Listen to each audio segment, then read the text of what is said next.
శుభోదయం. ప్రభువైన యేసుక్రీస్తు నామములో వందనాలు తెలియజేస్తూ పరిశుద్ధమైన దైవం గ్రంథంలో నుండి కీర్తన గ్రంథము 23వ కీర్తన మొదటి వచనం. యెహోవా నా కాపరి, నాకు లేమి కలగదు.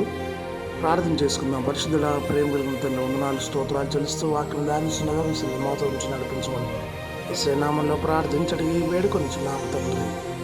ఆమేన్. ప్రియ సహోదరి సహోదరుడా, దేవుణ్ణి మనం కాపరిగా కలిగి ఉన్నప్పుడు ఆ ప్రభువు మనల్ని దీవించే దేవుడై ఉన్నాడు. యెహోవా నా కాపరి, నాకు లేమి కలగదు అని భక్తుడు తెలియజేస్తూ రాస్తూ ఉన్నాడు.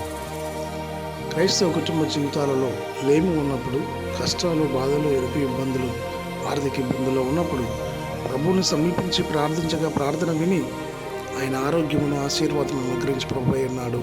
ఫిలిప్పీ రాసిన పత్రిక 4:19 ప్రకారం ఆయన ఐశ్వర్యవంతుడు కాబట్టి మన అవసరాలన్నీ తీర్చగలిగిన సమర్థుడై ఉన్నాడు.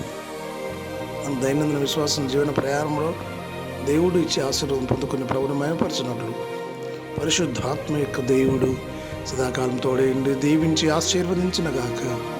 ఆమేన్. మహోన్నతుల స్తుతి స్తోత్రాలు చెల్లించుకుంటూ వాక్యం దానిస్తున్నాం. మీ సన్నిధిని మాట్లాడించినందుకు మహిమ చెల్లిస్తూ ఆ నెలలో వీక్షిస్తున్న వారిని కూడా దీవించి ఆశ్రయించి మహిమ ఘనత ప్రభావం పొందమని యేసయ్య నామములో ప్రార్థించడికి వేడుకొంచున్నాము తండ్రి.